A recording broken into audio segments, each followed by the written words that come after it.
Halo teman-teman semua, perkenalkan nama aku Dinda dan di sini aku bakalan nemenin kalian untuk belajar. Belajar apa sih Kah? Ya. Nah, untuk hari ini kita bakal belajar mengenai sistem organisasi kehidupan makhluk hidup. Sebelum kita masuk ke materinya, aku pengen nanya dulu nih sama teman-teman. Kalian tahu nggak sih sebenarnya apa itu sistem organisasi? Yang tahu jawabannya boleh langsung tulis di buku kalian ya. Aku bantu jawab di sini.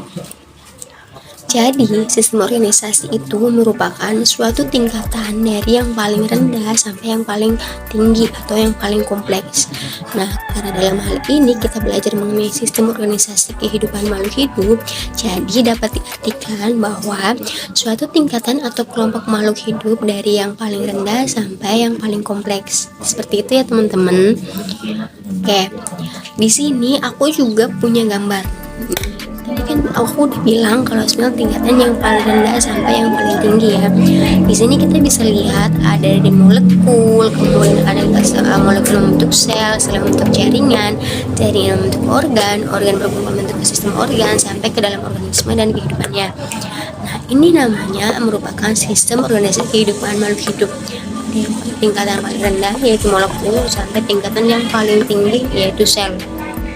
Nah, mohon maaf sampai organisme. Nah, dalam sistem organisasi kehidupan makhluk hidup itu teman-teman harus tahu karena ada satu hal yang penting banget yang nggak boleh dilewatin. Itu namanya sel. Tahukah teman-teman apa itu sel? Oke. Yang tahu boleh tulis lagi ya jawabannya. Aku bantu lagi di sini. Jadi untuk sel itu merupakan unit terkecil penyusun tubuh makhluk hidup. Nah, oke, penyusun unit terkecil penyusun makhluk hidup. Berarti banyak dong Kak sel dalam makhluk hidup. Banyak banget, bener banget teman-teman. Jadi sel itu kan jadi sel itu dia itu mampu melaksanakan fungsinya masing-masing. Dan emang jumlahnya banyak banget sesuai dengan fungsinya masing-masing. Dalam tubuh manusia aja itu triliunan loh teman-teman jumlahnya. Nah, oleh karena itu, sel disebut sebagai unit fungsional sama unit struktural. Kalau unit fungsional itu merupakan sel yang mampu melaksanakan kehidupannya.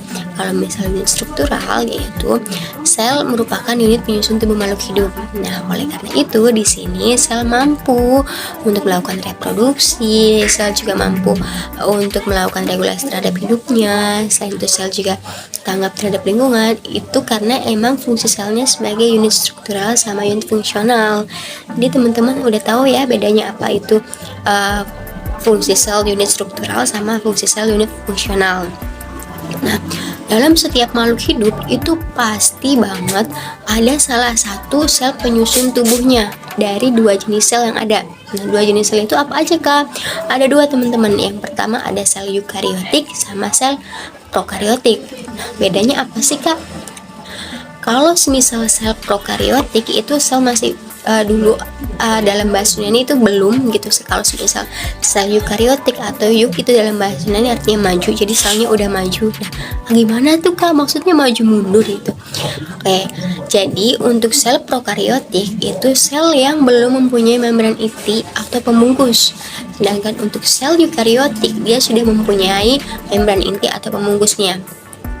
Kemudian dalam kehidupannya pun sel kan juga pasti bereproduksi ya, tadi fungsinya dia juga mampu bereproduksi.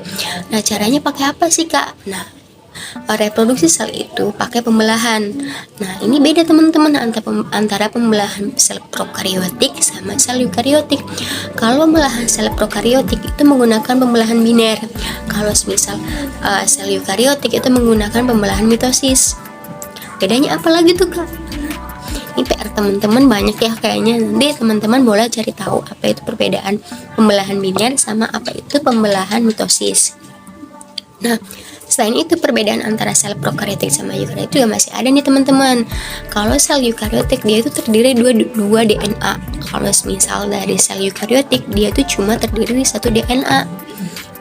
Kemudian untuk di sel prokariotik dia itu belum mempunyai sistem endomembran. Jadi belum ada pembungkusan yang tadi udah disebutin ya gitu, belum ada gitu endomembran. Nah, kalau belum ada cairan-cairannya kayak gitu. Kalau misal di sel eukariotik, dia itu sudah ada sistem endomembrannya. Tapi kedua sel ini juga udah sama-sama punya ribosom, teman-teman.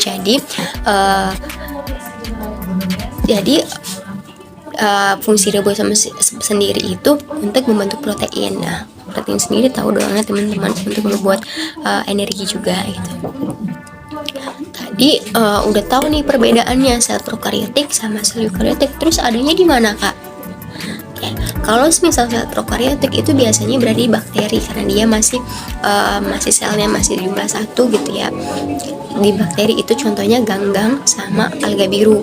Nah, kalau sel prokaryotik karena dia udah lebih maju selnya, nah dia ini berada di beberapa makhluk hidup kayak semacam protista, jamur, hewan, tumbuhan kayak gitu. Bahkan manusia juga sel eukaryotik nggak sih? Bener nggak teman-teman? Teman-teman bantu jawab ya nanti. Oke, selanjutnya perbedaannya antara sel prokaryotik, sel eukaryotik gitu. Mungkin di sini ada beberapa notes yang aku tulis buat teman-teman. Jadi untuk yang pertama, sel itu merupakan unit penyusun tubuh makhluk hidup yang terkecil ya, yang terdiri dari beberapa organel sel kayak gitu. Kemudian sel juga merupakan meskipun ada makhluk hidup yang selnya 1 atau bersel 1, tapi makhluk hidup itu juga tetap bisa melaksanakan kehidupannya sendiri. Kemudian yang terakhir di sini aku juga kasih notes buat teman-teman. Meskipun sel biasanya itu berbentuk mikroskopis atau kita cuma bisa lihat di bawah mikroskop, tapi ternyata ada kok teman-teman sel yang ukurannya itu makroskopis atau bisa dilihat dengan mata telanjang. Apa itu, Kak? Nah, itu adalah sel telur burung unta sama sel leher jerapah. Itu bisa sampai 1 meter loh teman-teman panjangnya. Jadi teman-teman udah tahu ya untuk sistem organisasi kehidupan makhluk hidup itu seperti apa. Nah, aku mau ngucapin terima kasih buat teman-teman karena udah stay tune sampai di akhir video ini. Kayaknya untuk pembelajaran hari ini kita cukupkan dulu ya. Nah, nanti kalau misal teman-teman ada pertanyaan dan sebagainya bisa langsung tulis di kolom komentar ya. Sampai jumpa di next video. Ya teman-teman, terima kasih.